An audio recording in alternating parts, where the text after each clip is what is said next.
ایسے ہمارے پیروں کے پیر ہیں، انجم ہے اولیاء تو آپ ماہ منیر ہیں، سب شیر ہیں تو چور بھی روشن ضمیر ہیں۔ تو غوث پاک کو سمجھنے سے پہلے غوث کے غلاموں کو ذرا سمجھنا، پہلے ولی کو سمجھیں گے، بعد میں امام الاولیاء کو سمجھیں گے،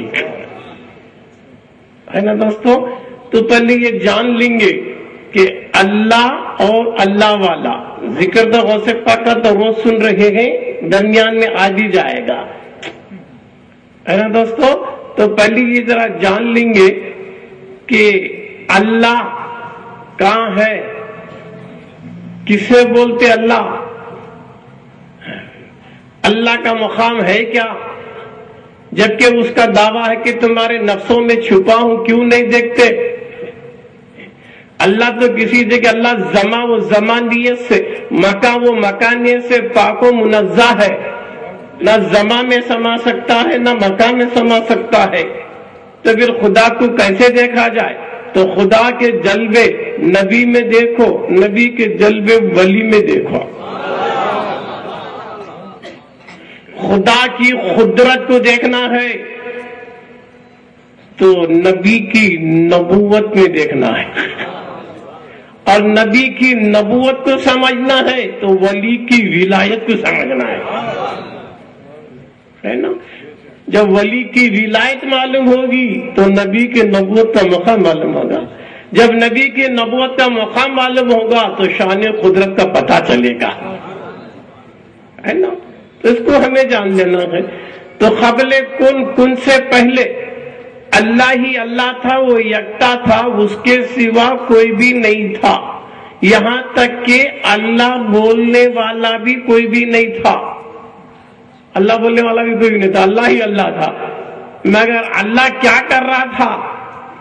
جبکہ قرآن کا فیصلہ اللہ مصور بھی ہے، اللہ کی ایک صفت ہے کہ وہ مصور ہے، مصور ہے تو اس کے تصور میں کون تھا؟ اس کے تصور میں کون تھا جو مصور بنا ہے نا؟ پھر کیا کر رہا تھا اللہ؟ تو دوستو قبل کون اللہ بولنے والا تو کوئی بھی نہیں تھا، مگر اللہ ضرور تھا، ہے، رہے گا، نہ اس کی ابتدا ہے نہ انتہا ہے، وہ ازل سے ابد تک رہے گا۔ مگر وہ کیا کر رہا تھا؟ اللہ ذکر مصطفیٰ کر رہا تھا، ذکر مصطفیٰ کر رہا تھا۔ پھر اللہ کے تصور میں کون تھا؟ جبکہ اللہ مصور ہے، پھر کون تھا؟ وہی نور محمدی صلی اللہ علیہ وسلم۔ تو دوستو تو حضور نے کیا کہا؟ قبل کن تو کوئی بھی نہیں تھا نا، اللہ ہی اللہ تھا، اس کے سوا کچھ بھی نہیں تھا۔ پھر کیا ہوا؟ کن تو کنزن مخفیًا، چھپا ہوا خزانہ تھا، اللہ چھپا ہوا خزانہ تھا۔ پھر اللہ کو کون چھپاتا جبکہ کوئی بھی تھا ہی نہیں؟ پھر اللہ کون سے چھپایا؟ سو کون دو ہو گئے تو دو ہی ہو گئی، دو ہی ہوئی تو شرک ہوا۔ پھر کون چھپایا؟ کون تو کنزن مخفیًا، حدیث ہے، چھپا ہوا خزانہ تھا، محبت ہو اسے اشتاق ہوا، پہچانا جائے۔ کون چھپایا تھا؟ کوئی بھی تھا نہیں اس کے سوا، نہ زمین تھی نہ زمان تھا، نہ مکی تھی نہ مکان تھا، نہ عرش تھا نہ فرش تھا، نہ انس تھا نہ جن تھا، کوئی بھی نہیں تھا۔ پھر چھپایا کون تھا؟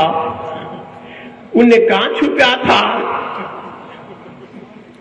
یہ ضروری ہے نا، پہلے جان لانا اللہ کو۔ تو سن لو دوستو، اللہ کو کون چھپا سکتا ہے؟ پھر اللہ کہاں چھپا ہوا تھا؟ اللہ کی ذات کو اللہ کے صفات نے چھا لیا تھا۔ اللہ کی ذات صفات خداوندی میں چھپی ہوئی تھی، تو ذات الگ نہیں، صفات الگ نہیں، مگر سمجھنا ہے وہاں صفات میں، صفات خداوندی، ذات بھی اللہ کی قدیم، صفات بھی قدیم، ہے نا؟ تو اللہ کی ذات اللہ کے صفات میں چھپی ہوئی تھی جب تک کہ کن نہیں کہا تھا۔ کن کہا، ارادہ ہوا، کیا ہوا ارادہ؟ چیزیں بنانے کا ارادہ ہوا، ارادہ ہوا چیزوں کا، جبکہ چیز ہی نہیں تھی، پھر ارادہ ہوا تو تصور میں چیز آ گئی، ہے نا؟ چیزیں بنانے سے پہلے چیز کا وجود نہیں ہے، اور اللہ فرماتا ہے کہ مجھے ارادہ ہوا، کہے کا ارادہ ہوا؟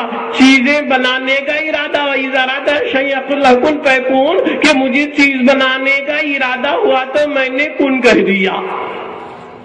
کن کسے بولا جبکہ تیرے سوا کوئی ہے ہی نہیں؟ کن فعل امر کمانڈنگ ورڈ، ہو جا، کسے بولا؟ تحت امر کون ہے؟ تحت امر کون ہے؟ کس کو آرڈر کر رہا کہ ہو جا؟ تو کوئی نہ کوئی ہوگا، ظاہر میں تو نہیں ہوگا، ظاہر میں تو یکتا ہے مگر باطن میں ضرور تھا ہے، وہ کیا ہے؟ تو شیخ اکبر محی الدین ابن العربی رضی اللہ تعالیٰ عنہ نے خصوص الحکم میں سمجھایا کہ کن سے جو خطاب تھا، کن کے تحت امر جو تھا وہ کیا تھا؟ عیان ثابتہ تھا، معلومات الہیہ تھا، تصور علمی تھا، نالج قول بیٹھی اللہ، اللہ کے معلوم میں جو تھا نا، اللہ اسے بولا ہو جا تو ہو گیا۔ کیا ہوا؟ سب سے پہلے تخلیق اول، ظہور اول، تعین اول، وحدت اول، وہ کیا ہے؟ نور محمدی صلی اللہ علیہ وسلم۔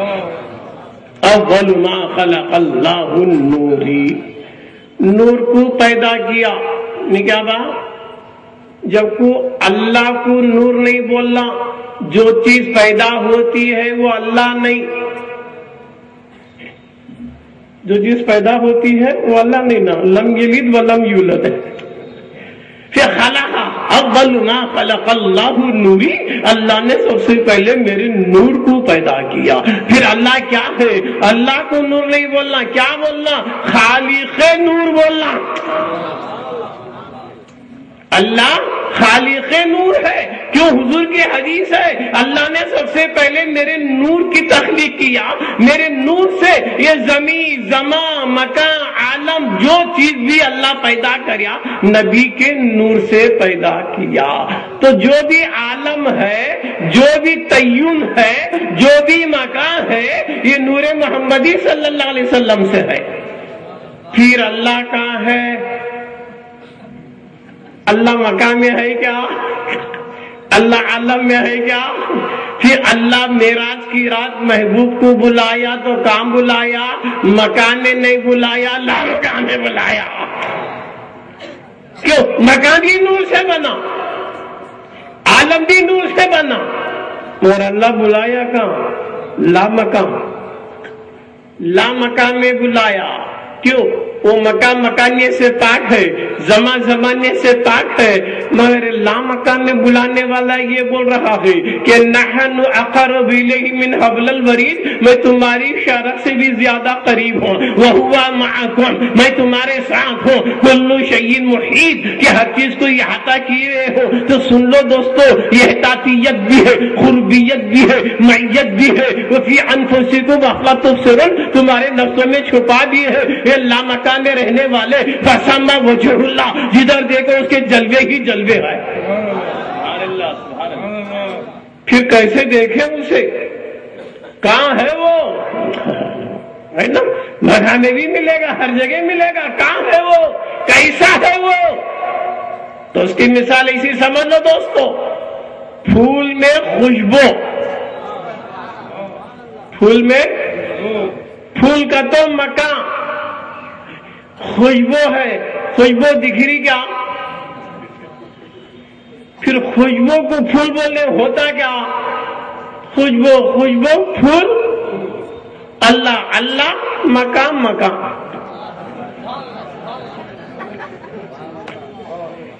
مکان، مکان شنبا، اللہ رب العالمین، اللہ سارے عالم کے لیے رب ہے کیا؟ سارے عالم کے لیے، عالم بھی ایک حد، ایک لمٹ، ایک مکان۔ اللہ، اللہ رب العالمین، میرے آقا رحمت للعالمین، اللہ رب العالمین، ہمارے آقا رحمت للعالمین۔ تو سارے عالم عالم میں رب بھی ہے، سارے عالم میں میرے محبوب بھی ہے۔ اور دلیل کیا ہے؟ اللہ فرماتا میں تمہارے نفسوں میں ہوں، فی انفسکم وقد تبصرون۔ تو قرآن کیا فرماتا ہے؟ نبی کہاں ہے؟ مومن کے نفس میں ہے۔ اللہ بھی ہمارے نفس میں ہے، نبی بھی ہمارے نفس میں ہے۔ مصطفیٰ کو مدینے میں محدود مت کرو، میرا آقا مدینے میں محدود نہیں ہے، میرا آقا مومنوں کے سانسوں میں ہے۔ قرآن کہتا ہے کہ نبی کہاں ہے؟ مومنوں کی جانوں میں ہے۔ تو اللہ بھی ہے، نبی بھی ہے۔ ذرا توجہ، اللہ بھی ہمارے نفس میں ہے، جان میں ہے، اور حضور بھی ہماری جان میں ہے۔ ہمیں بڑے سے بڑا گناہ کرے تو نبی توجہ ہٹا لیں گے، ایمان نکل جائے گا۔ گناہ کریا، زنا کریا، حرام کریا، نبی کی توجہ ہٹ جائے گی۔ نبی صرف مومن کی جان میں ہے، کافر کی جان میں نہیں۔ قرآن کیا فرماتا ہے؟ مومن کس کی جان میں ہے؟ رسول مومنین کی جان میں نبی ہے۔ انہیں کافر بنا، نبی اس کی جان میں نہیں ہے۔ مشرک بنا، نبی اس کی جان میں نہیں ہے۔ انہیں کافر بنیں گے، مشرک بنیں گے، اللہ تو ضرور ہے۔ نفسوں میں دو بھی ہے نا، قرآن فرما رہا ہے، نبی بھی ہے، اللہ بھی ہے۔ اللہ انہیں گناہ کتنا بھی بڑا کریں دے، کافر ہی چھوڑ دے، اللہ اس کے ساتھ ہے۔ جب تک انہیں ایمان کی حالت میں ہے، نبی اس کی جان میں ہے۔ جب بے ایمان ہو گیا، نبی نکل گیا۔ قرآن دیکھو، اللہ اپنے بارے میں بول رہا تھا تو ہر ایک کے ساتھ ہے، اپنا ہو یا پرایا، غدار ہو یا وفادار۔ مگر اپنے محبوب کے تعلق سے نہیں، میرا محبوب صرف مومنوں کی جان میں رہے گا، میرا محبوب مومنوں کی جان میں رہے گا۔ جب وہ کوئی غداری کرے گا، کفر کرے گا، شرک کرے گا، مومن کی جان میں نبی، کافر کی جان میں نہیں رہیں گے۔ یہ تو ڈیفینیشن ملا نہیں۔ اب آؤ ذرا خدا کو دیکھنے کی ذرا باتیں کرنا، پہلے ذرا کیسا دیکھنا اسے ہے کہ نہیں؟ ہر چیز کا ایک الگ الگ فلسفہ ہے یار سمجھنے کو۔ اللہ آدم کو جنت میں بنایا کہ نہیں؟ اللہ بنانے سے پہلے بھی ڈائریکٹ نہیں بنایا، اس سے آدم و آدمیت سے پہلے، بشر و بشریت سے پہلے مخلوق تھی، ناری بھی تھی، نوری بھی تھی۔ ناری شیطان تھا، نوری فرشتے تھے۔ اللہ فرشتوں کو پوچھ رہا ہے، سب کو ملا کو، میں ایک نئی مخلوق کو، خلیفے کو بنانا کرتا ہوں، اس میں تمہاری کیا رائے ہے؟ کرائے اے اللہ، آدم سے پہلے 600 کروڑ سال عبادت کری، سو مخلوق تیرے پاس ہے، کون؟ شیطان با 600 کروڑ سال عبادت کرائے، فرشتوں کو سبق پڑھا رہا ہے، جنت میں جھولے جھول رہا ہے، پھر اسے خلافت دینا تھا، پھر اسے خلیفہ نہیں بنا کو نئے کو بنا کو دینا چاہ رہا ہے۔ جاہد فی الارض یہ خلیفہ، کہ میں زمین پر خلیفہ بنانا چاہتا ہوں، اس میں تمہاری کیا رائے ہے؟ پھر شیطان کو کیوں نہیں بنایا؟ اس میں کیا کمی تھی؟ شیطان میں کیا کمی تھی؟ عبادت 600 کروڑ سال کا علم، معلم الملائکہ، فرشتوں کا استاد تھا۔ نہ علم میں کمی تھی، نہ عمل میں کمی تھی، پھر خلیفہ کیوں نہیں بن سکا؟ اللہ اسے اپنا خلیفہ کیوں نہیں بنایا؟ تو معلوم یہ ہوا خلیفت اللہ بننے کے لیے کیا رے ہونا کر، تو اصل میں جو ہے نا وہ پورے کے پورے انہیں صفات کا مظہر بن سکے، کوئی کمی نہیں رہنا خلیفے میں، اصل والے کی کوئی کمی نہیں رہنا۔ تو جو اصل میں ہے وہ خلیفے میں آنا، تو جو کام اصل کرتا وہ خلیفہ کرنا۔ پھر شیطان میں وہ چیز نہیں تھی، شیطان میں تھوڑی چیزاں تھے، تھوڑے نہیں تھے، کیوں؟ انہیں ناری ہے، تو ناری خلیفہ کیسا بن سکیں گا؟ تو دنیا میں سب کیا ناری چھوڑنا کیا؟ باقی بھی تو ہونا تھا، ایسا وجود ہو جو مجموعہ ہو سارے عناصر کا، جس کے اندر نار بھی ہو، نور بھی ہو، ہوا بھی، سارے عناصر کا مجموعہ ہو. تو لہذا اللہ نے آدم کو بنانا چاہا.